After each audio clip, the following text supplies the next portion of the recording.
Day, another basketball stories na naman ang pagkikwentuhan natin. At ngayon nga, yung balitang trade ng Los Angeles Lakers at Miami Heat at ang game preview ng Golden State Warriors laban sa Utah Jazz.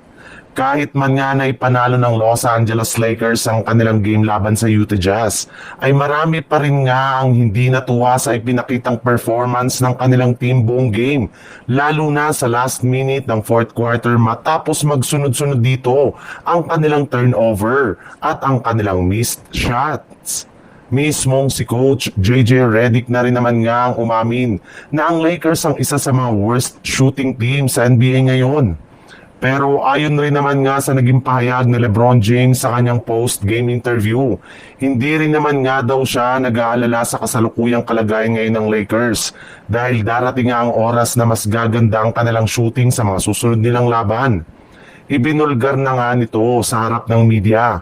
Ang dalawang game nga daw po ngayon sa Lakers ay parang training camp lamang nito sa Lakers.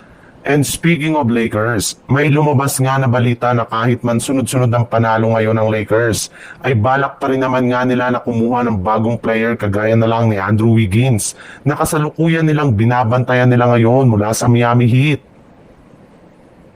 Sa ibang balita naman, gigil na nga ang Golden State Warriors na maputol ang kanilang 3-game losing streak at plano nga nila itong gawin bukas ng umaga sa kanilang game laban sa Utah Jazz. Nakakagaling pa lang sa talo ngayong araw laban sa Los Angeles Lakers. Kaya pagkakataon na nga talaga ng Golden State Warriors na samantalahin na ang pagod ng mga players ng Jazz sa back-to-back. Pero bago pa man nga mag-umpisa ang kanilang laban, ay may lumabas muna ang balita na hindi nga dito maglalaro ang kanilang mga players na sina Anthony Milton at Jonathan Kuminga na parehong nagre-recover pa lang sa natamo nilang injury. Hindi rin naman nga dito maglalaro ang kanilang center na si Al Horford na nagtamo pa lang ng Shaktika laban kay Draymond Green naman ay nakalista bilang questionable dahil sa tinatamo nitong injury sa kanyang paa. Sa madaling salita, kakalabanin nga nila ang Jazz ng underman ng kanilang lineup.